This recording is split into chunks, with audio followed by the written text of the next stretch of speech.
LPU ప్లేస్మెంట్ల రికార్డులు సృష్టిస్తోంది. Final year student 2.5 కోట్ల ప్యాకేజ్ పొందుతున్నారు. 1700 మందికి పైగా ఎల్పియు స్టూడెంట్స్ 10 లక్షల నుంచి 2.5 కోట్ల ప్యాకేజెస్ పొందారు. విద్యా విప్లవం ప్రారంభమైంది లవ్లీ ప్రొఫెషనల్ యూనివర్సిటీలో. తిరుపతి జిల్లా చంద్రగిరి మాజీ ఎమ్మెల్యే చెవిరెడ్డి భాస్కర్ రెడ్డి అక్రమ అరెస్టును నిరసిస్తూ ఎర్రవారిపాలెంలో వైఎస్ఆర్సీపీ నాయకులు కార్యకర్తలు భారీ ఎత్తున నిరసన చేపట్టారు. రాష్ట్రంలో రెడ్ బుక్ రాజ్యాంగం వద్దు, అంబేద్కర్ రాజ్యాంగం ముద్దు అంటూ నినదిస్తూ అంబేద్కర్ విగ్రహం వద్ద ఆందోళన వ్యక్తం చేశారు. కూటమి ప్రభుత్వం అక్రమ కేసులతో చెవిరెడ్డి భాస్కర్ రెడ్డిని అరెస్ట్ చేసి కక్ష సాధింపు చర్యలకు దిగుతోందని మండిపడ్డారు. ఎన్ని అక్రమ కేసులతో వేధించినా తమ నాయకుడు కడిగిన ముత్యంలా బయటకు వస్తారని ధీమా వ్యక్తం చేస్తున్నారు వైఎస్ఆర్సీపీ నాయకులు.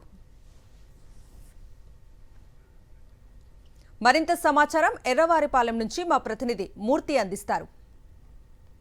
తిరుపతి జిల్లా చంద్రగిరి నియోజకవర్గం మాజీ ఎమ్మెల్యే చెవిరెడ్డి భాస్కర్ రెడ్డి అక్రమ అరెస్టును నిరసిస్తూ చంద్రగిరి నియోజకవర్గ పరిధిలో ఈ యొక్క ఎర్రవారిపాలెం మండల కేంద్రంలో పెద్ద ఎత్తున వైఎస్ఆర్ కాంగ్రెస్ పార్టీ శ్రేణులు అంబేద్కర్ విగ్రహం ముందు నిరసన చేపట్టాయి.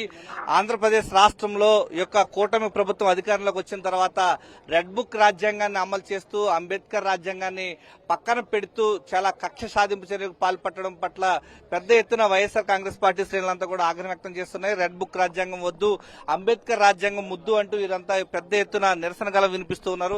సార్ చెప్పండి, ఈ రోజు ఆంధ్రప్రదేశ్ రాష్ట్రంలో చూస్తూ ఉంటే వైసీపీ నేతలను కక్ష సాధింపు చర్యలతో అరెస్టు చేస్తా ఉన్నారు. అందులో భాగంగానే మాజీ ఎమ్మెల్యే చెవిరెడ్డి గారిని అరెస్ట్ చేశారు.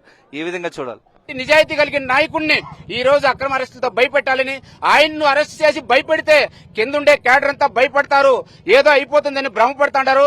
మేము చెప్తున్నాం, చంద్రగిరి కాన్స్టిట్యున్సీలో ఉండే వైఎస్ఆర్ కాంగ్రెస్ పార్టీ నాయకులు గాని, కార్యకర్తలు గాని, ప్రజలు గాని రెట్టింపు ఉత్సాహంతో ముందుకు వెళతామే గాని వెనకడుగు వేసేది ఉండదు. మాజీ ఎమ్మెల్యే చెవిరెడ్డి భాస్కర్ రెడ్డి గారిని, ఆయన కుమారుడైనటువంటి మోహిత్ రెడ్డి గారిని ఎదుగుదలను చూసి రాష్ట్ర తెలుగుదేశం హైకమాండే భయభ్రాంతులై వాళ్ల మీద దురుద్దేశంతో కేసులు పెట్టి వాళ్లను రాజకీయంగా అనగదొక్కాలనే ఆలోచన తప్ప అభివృద్ది చేయాలని కోరుకుంటున్నాం.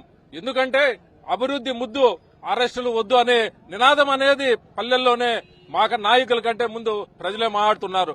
చెవిరెడ్డి భాస్కర్ రెడ్డి కాదు, వాళ్ళ తండ్రిని కూడా మోహిత్ రెడ్డి గారిని కూడా ఈ రోజు అదే కేసులో ఇరికించడం జరిగింది. కారణం ఏమంటే ఈ యొక్క చంద్రగిరి కాన్స్టిట్యున్సీలో ఇతన్ని గానీ లేకుండా చేసినామంటే రాజకీయంగా మనము ఎవరినైనా ఎదుర్కోవచ్చు అనే ఉద్దేశంతో చంద్రబాబు నాయుడు గారు దాదాపు 30 ఏళ్ల నుంచి ఇక్కడ గెల్లేదు కానీ పార్టీ ఈ రోజు అడ్డమనేది లేకుండా చేసుకుంటే మనం ముందుకు పోవచ్చు అనే ఉద్దేశంతో ఈ రోజు ఈ విధంగా కక్ష సాధింపు చెవిరెడ్డి భాస్కర్ రెడ్డి గారి పైన చేయడం జరిగింది.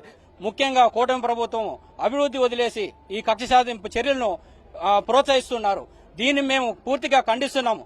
ముఖ్యంగా మన చెవిరెడ్డి భాస్కర్ రెడ్డి గారిని, మోహిత్ రెడ్డి గారిని వాళ్ళ మీద ఉన్న అక్రమ కేసుల్ని కొట్టవేయాల్సిందిగా ప్రభుత్వాన్ని కోరుతూ జై జగన్. వైఎస్ఆర్ కాంగ్రెస్ పార్టీ కోసం మా ప్రాణాలైనా ఇచ్చి చెవిరెడ్డి భాస్కర్ రెడ్డి గారిని కాపాడుకోగలిగే శక్తి మాకుంది.